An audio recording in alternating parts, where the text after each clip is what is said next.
हाय दोस्तों, एक नए वीडियो में फिर से आपका स्वागत करता हूं। दोस्तों, हम पढ़ रहे हैं कक्षा 10 की मैथ, जिसमें प्रश्नावली 12.3 पर हम पहुंच चुके हैं। इसमें प्रश्नावली 12.1 और 2 को हल कर चुके हैं। आज हमारा नया टॉपिक स्टार्ट होने वाला है, तीसरा टॉपिक जो कि है, और नाम है उसका समतल आकृतियों के संयोजनों के क्षेत्रफल। तो ये टॉपिक शुरू करने से पहले, एक्सरसाइज शुरू करने से पहले हम कुछ इंपॉर्टेंट फार्मूले को जानेंगे जो इसी टॉपिक में यूज होंगे बहुत ज़्यादा। तो पहला हमारा फॉर्मूला था त्रिभुज का क्षेत्रफल, जो कि होता है 1/2 गुणे आधार गुणे ऊंचाई। आपको ये एकदम अच्छे से याद कर लेना है। समबाहु त्रिभुज का क्षेत्रफल होता है √3/4 इंटू भुजा का स्क्वायर। और आयत का क्षेत्रफल होता है हमारा लंबाई गुणे चौड़ाई, ये सभी को पता होगा। और वर्ग का भी क्षेत्रफल सबको पता है, भुजा का स्क्वायर होता है। और वृत्त का क्षेत्रफल ये होता है पाई स्क्वायर। ये वाला टॉपिक हम सब पढ़ चुके हैं, फिर भी रिवाइज कर लीजिए एक बार। और अर्धवृत्त का क्षेत्रफल होता है 1/2 पाई स्क्वायर। तो ये बात हुई कुछ इंपॉर्टेंट फॉर्मूले, महत्वपूर्ण सूत्र जो इसी टॉपिक में यूज होंगे। तो ये आप ये अच्छे से याद कर लीजिएगा। चलिए हम प्रश्नावली 12.3 की पहले सवाल को शुरू करते हैं।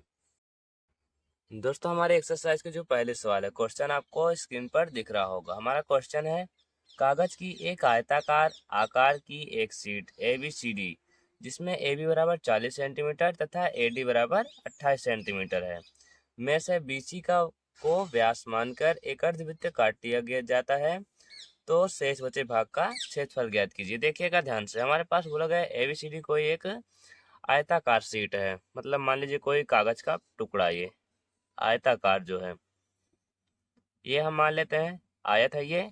ये वर्ग नहीं, क्योंकि वर्ग में चारों भुजा बराबर होती है, ये आयत है। इसमें हम मान लेते हैं ABCD, ये इसका नाम है। फिर उसके बाद बोला गया है जिसमें AB बराबर 40 सेंटीमीटर। AB मतलब ये वाली रेखा, ये 40 सेंटीमीटर, मतलब आयत की लंबाई है 40 सेंटीमीटर। और AD मतलब ये, और ये हो गई चौड़ाई जो कि है 28 सेंटीमीटर। बात समझ में आ गई। उसके बाद बोला गया है में से BC को व्यास मानकर, B और C व्यास हम मान लेते हैं, इसे व्यास मानकर एक अर्धवृत्त भाग काट लिया जाता है। मतलब ये अगर व्यास होगा तो अर्धवृत्त ऐसा ही बनेगा, यहाँ से ऐसा ये बनेगा अर्धवृत्त ऐसा। BC व्यास है, अगर हम इस तरफ से टोटल कर देंगे तो एक पूरा वृत्त बनेगा, जो कि अभी एक अर्धवृत्त काट लिया जाता है। तो बोला गया शेष बचे भाग का क्षेत्रफल ज्ञात कीजिए। मतलब ये जो पार्ट बचा, इतना जो ये पार्ट बचा हुआ है, इसका क्षेत्रफल हमें बताना है। तो बहुत ही सिंपल है। चलिए देखें, पहले दिया है क्या क्या हमें चीज दिया है। दिया है आयत की लंबाई, आयत की लंबाई जिसका नाम उन्होंने दिया है क्या, AB, जिसका आयत की लंबाई मतलब AB बराबर है 40 सेंटीमीटर, ये है। उसके बाद चौड़ाई चौड़ाई AD बराबर है 28 सेंटीमीटर, ये दिया हुआ है हमें। उसके बाद BC को व्यास मानकर एक खींचा गया है, अर्धवृत्त काटा गया है। तो 28 ये है तो 28 ये भी होगा, मतलब कि अर्धवृत्त का व्यास भी पता चल गया हमें 28 सेंटीमीटर है। तो चलिए देखिए हम क्या करेंगे। सबसे पहले हम आयत का क्षेत्रफल निकालेंगे। यहाँ लिखेंगे हम आयत का क्षेत्रफल। तो आयत का क्षेत्रफल हमने परिभाषा अभी तुरंत ही बताया, होता है लंबाई गुणे चौड़ाई। इसका सूत्र हमने अभी बताया, सूत्र आपको याद रखना है। तो लंबाई गुणे चौड़ाई जो होगा आयत का क्षेत्रफल निकलेगा। तो 40 का लंबाई थी हमारी 40 और चौड़ाई थी इसकी 28। तो देखिएगा गुणा करना है इसका दोनों का, 4 गुणा 8 में करेंगे तो 32 हासिल हो जाएगी 2, फिर 4 गुणा 2 में कर देंगे 8 3 11, फिर एक जीरो लास्ट में लगा देंगे। ये हो जाएगा सेंटीमीटर में था तो ये आ जाएगा सेंटीमीटर स्क्वायर, जो कि हुआ आयत का क्षेत्रफल। अब बारी है अर्धवृत्त का क्षेत्रफल पता करने की। तो अर्धवृत्त का व्यास हमें पता है, तो हम यहाँ लिखें चूंकि अर्धवृत्त का व्यास, अर्धवृत्त का व्यास हमें ये दिया हुआ व्यास बराबर है 28 सेंटीमीटर। जब व्यास हमें पता है तो त्रिज्या पता कर सकते हैं, क्योंकि त्रिज्या जो होती है व्यास की आधी होती है। त्रिज्या होती है जो व्यास की आधी होती है, मतलब व्यास बटे 2 ये होती है। व्यास का मान पता है हमें 28 बटे हो जाएगा 2, कटेगा तो आ जाएगा कितना 14 सेंटीमीटर, जो की वैल्यू हो जाएगी त्रिज्या मतलब R की वैल्यू। तो हम अर्धवृत्त का क्षेत्रफल हम निकाल लेंगे। इसलिए अर्धवृत्त का क्षेत्रफल तो अर्धवृत्त का क्षेत्रफल हमने फॉर्मूला भी बताया, ये होता है 1/2 पाई आर स्क्वायर। सबकी वैल्यू रख दीजिए। 1/2 पाई की वैल्यू होती है 22/7 और गुणे आर स्क्वायर। आर की वैल्यू देखिए हमें 14 पता चल गई है। स्क्वायर है तो हम 2 बार लिख देंगे यही चीज। अब 2 से कटेगा ये 11 बार कटेगा, 7 से कटेगा ये 2 बार। इन सब का आप गुणा कर दीजिए। 11 का गुणा 2 में कर देंगे आ जाएगा 22। फिर यहाँ पर 14, 22 का गुणा हमें 14 में करना है। तो जब आप 22 और 14 का गुणा कर देंगे तो आ जाएगा ये 308। और जो कि यहाँ पर सारी वैल्यू सेंटीमीटर में थे तो क्षेत्रफल आ जाएगा सेंटीमीटर स्क्वायर। अब हमें पता करना है यह छायांकित भाग मतलब शेष बचा हुआ भाग का क्षेत्रफल। तो हम यहाँ पर लिखेंगे शेष बचे हुए भाग का क्षेत्रफल। शेष बचे भाग का क्षेत्रफल। तो हम क्या करेंगे देखिएगा, हमने यहाँ पर पूरा ये शेप कौन सा था, ये आयत होगा, वृत्त होगा, वर्ग होगा, जो भी होगा। तो ये जो पूरा था तो वो था आयत का क्षेत्रफल। आयत का क्षेत्रफल इसमें से हमें माइनस करना है ये अर्धवृत्त जो काटा गया है, तो माइनस कर देंगे अर्धवृत्त का क्षेत्रफल। तो अर्धवृत्त का क्षेत्रफल आप माइनस कर दीजिए। तो आयत का क्षेत्रफल था हमारा 1120 और माइनस अर्धवृत्त का क्षेत्रफल हम निकाला आया 308। तो 308 तो इतने में से आप माइनस कर देंगे तो आ जाएगा ये 812 और सब आ जाएगा सेंटीमीटर स्क्वायर में। तो ये हो गया हमारा आंसर। मतलब आयत का क्षेत्रफल हमारा पूरा था 1120 और अर्धवृत्त का क्षेत्रफल था हमारा 308। तो बोला गया था इसमें बचे हुए भाग का क्षेत्रफल तो आ जाएगा वो 812 सेंटीमीटर स्क्वायर। आई होप आपको समझ में आया होगा, कोई भी प्रॉब्लम नहीं होगी। चलिए हम आगे बढ़ते हैं। दोस्तों हमारे जो दूसरे सवाल है ध्यान से देखिएगा, हम क्वेश्चन को पढ़ रहे हैं, आप फोकस कीजिएगा क्वेश्चन पर। भुजा 8 सेंटीमीटर वाले वर्ग के दो विपरीत कोने में से 1.4 सेंटीमीटर त्रिज्या वाले वृत्त का एक चतुर्थांश काटा गया है। मतलब आप ये देख सकते हैं हमारे पास एक ये वर्ग है जिसमें से ये दो चतुर्थांश एक इधर और एक इधर, जिनकी त्रिज्या दो विपरीत कोने में है और इनकी त्रिज्या दी हुई 1.4, मतलब यहाँ तक की लंबाई 1.4 सेंटीमीटर है दोनों की, ये इसकी भी और इसकी भी 1.4 सेंटीमीटर। और उसके बाद बोला गया है 4.2 सेंटीमीटर त्रिज्या का एक वृत्त भी काटा गया जो कि बीच में है। यहाँ पर बीच में एक वृत्त काटा गया जिसकी त्रिज्या है 4.2 सेंटीमीटर। और बोला गया है आकृति में जैसे दर्शाया गया और वर्ग के शेष छायांकित भाग का क्षेत्रफल ज्ञात करें। मतलब ये ग्रीन पार्ट आप जो देख रहे हैं डॉटेड वाली, इसी का हमें क्षेत्रफल निकालना है। तो हम करेंगे क्या देखिएगा, ये है ए बी सी और ये है डी। हम सबसे पहले क्या करेंगे, एक हम वर्ग, ये आपको वर्ग है, अगर आपको कैमरा के एंगल को थोड़ा तिरछा दिख रहा होगा बट एक वर्ग है, ए बी सी डी है। तो हम पहले वर्ग का क्षेत्रफल निकालेंगे। उसके बाद हम क्या करेंगे, एक वृत्त का क्षेत्रफल निकालेंगे और दो चतुर्थांश का क्षेत्रफल निकालेंगे। हमें छायांकित का भाग कैसे मिलेगा, हम पूरे वर्ग के क्षेत्रफल में से माइनस करेंगे क्या क्या, वृत्त का क्षेत्रफल प्लस दोनों चतुर्थांश का क्षेत्रफल। ऐसे ही हमें हल करना है। तो सबसे पहले देखिएगा हम करते क्या है, पहले हम लिखेंगे दिया है, हमें जो जो चीज दिया हुआ है हम वो लिख लेते हैं। दिया हमें इसकी छोटे वाले चतुर्थांश की त्रिज्या है 1.4 सेंटीमीटर और वर्ग की भुजा हमें दी हुई 8 सेंटीमीटर पूरी भुजा है। दिया है वर्ग की भुजा हमारी है 8 सेंटीमीटर। उसके बाद बोला गया है दो विपरीत कोने में से 1.4 सेंटीमीटर त्रिज्या की, मतलब दो चतुर्थांश हैं जिनकी त्रिज्या है, हम लिखेंगे दो चतुर्थांश हैं जिनकी त्रिज्या क्या है, जिनकी त्रिज्या दी हुई है, त्रिज्या को डिनोट करते हैं आर से, आर बराबर है 1.4 सेंटीमीटर, इतना दिया हुआ हमें। उसके बाद एक पॉइंट हमें और भी दिया हुआ था जो कि है हमारा वृत्त की त्रिज्या। तो हम यहाँ पर लिखेंगे वृत्त की त्रिज्या जो कि थी हमारी कितनी, आर बराबर 4.2 सेंटीमीटर। ये बात क्लियर हो गई सबको।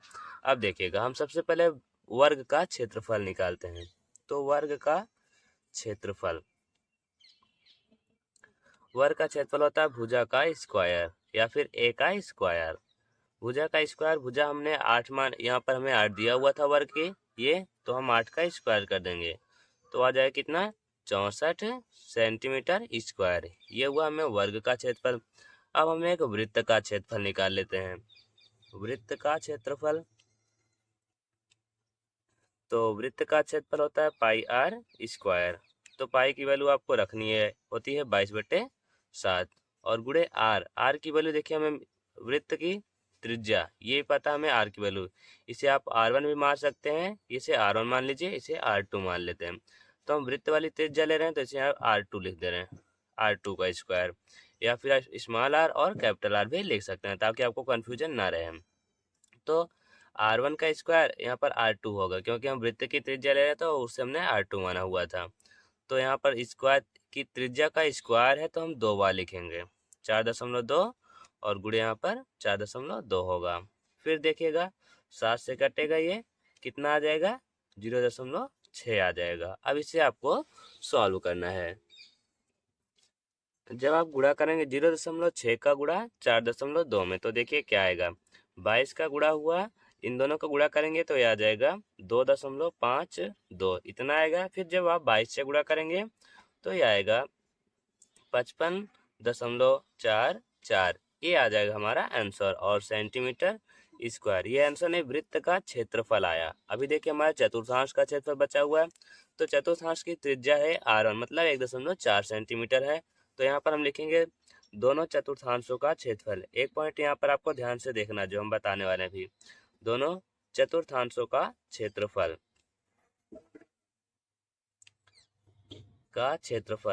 तो देखिएगा चतुर्थांश का क्षेत्रफल हमारा क्या होता है, पाई आर स्क्वायर बाई 4 ये होता है। और क्योंकि यहाँ पर 2 चतुर्थांश है, चतुर्थांश की संख्या जितनी होगी उसमें उतने से ही गुणा करना हो। यहाँ पर क्योंकि 2 थे तो हम 2 से गुणा करेंगे, अगर 3 चतुर्थांश होता तो 3 से गुणा करेंगे। ये बात हर सभी में लगे क्वेश्चन में। अगर वृत्त होता है तो जितना वृत्त होगा क्षेत्रफल निकालेंगे, उसमें वृत्तों की संख्या से गुणा कर देंगे। तो यही लॉजिक है इसमें। अब देखिएगा 2 गुणे पाई की वैल्यू आप रख दीजिए, आता है 22/7, और फिर आर की वैल्यू देखिए यहाँ पर है ये 1.4, क्योंकि स्क्वायर है तो आप 2 बार लिख दीजिए। उसके बाद ये इतने पूरे बटे था 4, आप यहाँ से 2 से कैंसिल भी कर सकते हैं और इजी हो जाएगा 2। तो यहाँ पर आप ये ना लिखिए, इधर आप डायरेक्ट इसके नीचे 2 लिख दीजिए। बात समझ में आ गई। अब 7 से कटेगा, ये कितनी बार आ जाएगा, 0.2 बार। अब आप इनका गुणा करना है, 2 से 22 भी कटेगा 11 बार। तो देखिए बचा क्या हमारा 11, फिर यहाँ पर बचा हमारा 0.2 गुणे 1.4, तो इनका हमें गुणा करना है। तो देखिएगा ध्यान से, जब आप गुणा करेंगे इन दोनों का तो आएगा 0.28, ये आ जाएगा। फिर 11 से आप गुणा करेंगे तो ये आ जाएगा 303.08, और जो क्या होगा सेंटीमीटर स्क्वायर। ये आ जाएगा हमारा आंसर। अभी ये आया हमारा दोनों चतुर्थांशों का क्षेत्रफल। अब हमें निकालना है छायांकित भाग, तो हम यहाँ पर लिखेंगे, देखिएगा ध्यान से ये वाला स्टेप, छायांकित भाग का क्षेत्रफल। छायांकित भाग का क्षेत्रफल होगा क्या, पूरे वर्ग का क्षेत्रफल। तो वर्ग का क्षेत्रफल इतने में से हमें माइनस करना है। माइनस करेंगे क्या, पहले वृत्त का क्षेत्रफल और प्लस कर देंगे इसमें हम चतुर्थांश का क्षेत्रफल, क्योंकि ये दोनों भाग हमारा काट लिया गया था, मतलब बाहर हो चुका था, हमें उसका क्षेत्रफल नहीं निकालना है। तो प्लस दोनों चतुर्थांशों का क्षेत्रफल, दोनों चतुर्थांशों का क्षेत्रफल। अब देखिएगा वर्ग का क्षेत्रफल हमारा आया था, कहाँ पर है, ये वाला है, 64 सेंटीमीटर स्क्वायर था, तो 64 आके लिखेंगे। इसमें से हम माइनस करना है इन दोनों को जोड़कर। तो वृत्त का क्षेत्रफल हमारा आया था ये 55.44 सेंटीमीटर, उसमें प्लस करना था हमें दोनों चतुर्थांशों का क्षेत्रफल। चतुर्थांशों का क्षेत्रफल ये था हमारा 3.08, ये इतना था। अब इन दोनों को हमें ऐड कर लेना है। तो देखिएगा ये 64, फिर यहाँ पर माइनस, अब यहाँ पर क्या आ जाएगा, 8 में 4 जोड़ेंगे तो आएगा 12, फिर यहाँ पर 5 दशमलव यहाँ पर 8, यहाँ पर आ जाएगा 5, ये इतना जाएगा। अब 64 में से इतना माइनस कर देना है, तो माइनस करने पर ये आ जाएगा हमारा 5.48, क्योंकि सारी वैल्यू सेंटीमीटर में थी तो ये भी आ जाएगा सेंटीमीटर स्क्वायर। ये हो जाएगा हमारा आंसर। तो उम्मीद है कि आपको समझ में आया जरूर होगा। तो इसकी आप अच्छे से प्रैक्टिस कर लेंगे तो बेहतर होगा कि आप भूलेंगे नहीं ये सवाल। तो चलिए इसी तरह की सेम तीसरी भी है, उसमें थोड़ा सा डिफरेंट है, चलिए हम वो हल करते हैं अब। दोस्तों तीसरा क्वेश्चन भी स्क्रीन पर आपको दिख रहा होगा, तो ध्यान से क्वेश्चन को देखिएगा। एक वर्गाकार पार्क की प्रत्येक भुजा 100 मीटर है। देखिए हम साथ में फिगर भी बनाते जा रहे हैं, क्योंकि वहाँ फिगर दिया हुआ बट हम समझाते हुए बता रहे हैं। देखिएगा एक वर्गाकार दिया हुआ है पार्क है, एक वर्गाकार पार्क है जिसकी प्रत्येक भुजा कितनी 100 मीटर की है। ये है 100 मीटर की चारों भुजा, वर्ग की सभी भुजा बराबर ही होती है। अब देखिए आगे क्या बोला गया हमसे, पार्क के प्रत्येक कोने में से फूलों की क्यारी जो कि 14 मीटर त्रिज्या वाली चतुर्थांश के रूप में काटा जाता है। मतलब पार्क के चारों कोनों पर एक चतुर्थांश टाइप का फूलों की क्यारी बनाएगी चारों कोनों पर। ये यहाँ पर देखिए ये एक चतुर्थांश, चतुर्थांश वो होता है जिसका बीच वाला कोण या केंद्रीय कोण 90 अंश का होता है, क्योंकि वर्ग है सभी भुजा बराबर होगी, सबका कोण 90 अंश का होगा। और जिसमें सभी की त्रिज्या दी हुई है, मतलब यहाँ से इसकी लंबाई दी हुई है 14 मीटर है, 14 मीटर चारों की है, राइट। अब बोला गया है जैसा नीचे आकृति में दर्शाया गया, तो नीचे आकृति आप देख सकते हैं, इसमें बोला गया है पार्क के शेष भाग का क्षेत्रफल ज्ञात कीजिए। मतलब एक वर्गाकार क्षेत्रफल है, पार्क है तो उसमें 4 चतुर्थांश कोने कोने पर है, बीच वाला पार्ट जो हमारा ये बचा, हमें इसका क्षेत्रफल निकालना है। तो बहुत आसानी से हम निकाल सकते हैं। चलिए फिर स्टार्ट किया जाए। देखिए सबसे पहले हम लिख लेंगे दिया है, क्या क्या चीज हमें दिया हुआ है। दिया है वर्ग की भुजा, वर्ग की भुजा कितनी मीटर है, 100 मीटर है, तो हम वर्ग का क्षेत्रफल भी निकाल सकते हैं। उसके बाद चतुर्थांश दिया गया, चतुर्थांश की त्रिज्या दी हुई है, 4 चतुर्थांश हैं, 4 चतुर्थांश हैं जिनकी त्रिज्या कितनी है, जिनकी त्रिज्या बराबर r बराबर 14 सेंटीमीटर, 14 मीटर है, राइट। बात समझ में आ रही है। हमें छायांकित भाग का क्षेत्रफल निकालना, जो शेष भाग हमारा बचा हुआ है। तो बहुत ही सिंपल है, हम सबसे पहले निकालेंगे वर्ग का क्षेत्रफल। वर्ग का क्षेत्रफल, वर्ग का क्षेत्रफल होता है भुजा का स्क्वायर, भुजा हमारी है 100, तो हम यहाँ पर 100 का स्क्वायर डायरेक्ट लगा दे रहे हैं। तो 100 का स्क्वायर कर देंगे, यहाँ पे डबल जीरो और आ जाएगा, इतना मतलब 10,000 मीटर स्क्वायर, ये मीटर स्क्वायर। ये हो गया वर्ग का क्षेत्रफल। अब आप चतुर्थांश का क्षेत्रफल निकाल लीजिए। आप या फिर एक एक लाइन में स्टेप निकालेंगे या चारों का साथ में निकाल सकते हैं। तो हम लिखेंगे चारों चतुर्थांश का क्षेत्रफल, चारों चतुर्थांश का क्षेत्रफल। तो चतुर्थांश इसमें 4 है, पहले चतुर्थांश का क्षेत्रफल होता है पाई r²/4, क्योंकि चतुर्थांश 4 है इसलिए हम 4 से इधर भी गुणा कर देंगे। का क्षेत्रफल अब इसे सॉल्व करना है। देखिए 4 4 पहले हो जाएगा कैंसिल, मतलब हमें पाई r² निकालना है, मतलब एक वृत्त के क्षेत्रफल के बराबर होगा। पाई की वैल्यू हमें पता है 22/7 है, और r की वैल्यू भी हमें दी गई थी ये 14 मीटर स्क्वायर है, तो आप 2 बार लिख दीजिए। 7 से कटेगा ये 2 बार कट जाएगा, फिर 14 गुणा 2 में कर देंगे 28। यहाँ पर देखिए 22 का गुणा करना हमें 28 में, तो 22 का गुणा 28 में करने पर आएगा 616 मीटर, तो 616 मीटर स्क्वायर। तो ये आ गया हमें चारों चतुर्थांश का क्षेत्रफल। अब हमें लास्ट स्टेप हमारा है क्या, छायांकित भाग, मतलब शेष बचे भाग का क्षेत्रफल। डायरेक्ट आप लिखिए शेष बचे भाग का क्षेत्रफल। ये पहले आप पूरा वर्ग का क्षेत्रफल लिखिए, वर्ग का क्षेत्रफल इतने में समय माइनस कर देना है, क्या चीज, चारों चतुर्थांश का क्षेत्रफल, चारों चतुर्थांश का क्षेत्रफल। तो बात समझ में आ रही है, चारों चतुर्थांश का आप माइनस क्षेत्रफल उसका माइनस कर दीजिए। वर्ग का क्षेत्रफल हमारा आया ये 10,000 सेंटीमीटर या मीटर स्क्वायर आया था, 10,000 में चारों चतुर्थांश का क्षेत्रफल माइनस कर देना 616। तो जब आप इतना माइनस करेंगे ये आ जाएगा हमारा 9,384 और मीटर स्क्वायर, जो कि हो जाएगा हमारा आंसर। उम्मीद है कि आप सभी को समझ में आया जरूर होगा। दोस्तों आप सब प्रैक्टिस कर लीजिएगा, क्योंकि आज की वीडियो में बस यही 3 सवाल को ही हल करेंगे। अगर आपको कहीं भी प्रॉब्लम होगी आप कमेंट बॉक्स हमसे पूछ सकते हैं। और वीडियो आज की कैसे लगी हमें बताइएगा जरूर। और अगर आपने अभी तक चैनल को सब्सक्राइब नहीं किया तो सब्सक्राइब कर लीजिएगा, क्योंकि हमारे चैनल पर डेली आपको एक न्यू वीडियो मिलेगी एजुकेशन से रिलेटेड, और ट्रिक्स भी बहुत सारी मिलती हैं, आप देख लीजिएगा अच्छे से, जिससे आपकी कैलकुलेशन बहुत ही इजी हो जाती है। तो 12.3 की बस यही सवाल, आगे के सवाल अगली वीडियो में। तब तक के लिए जय हिंद।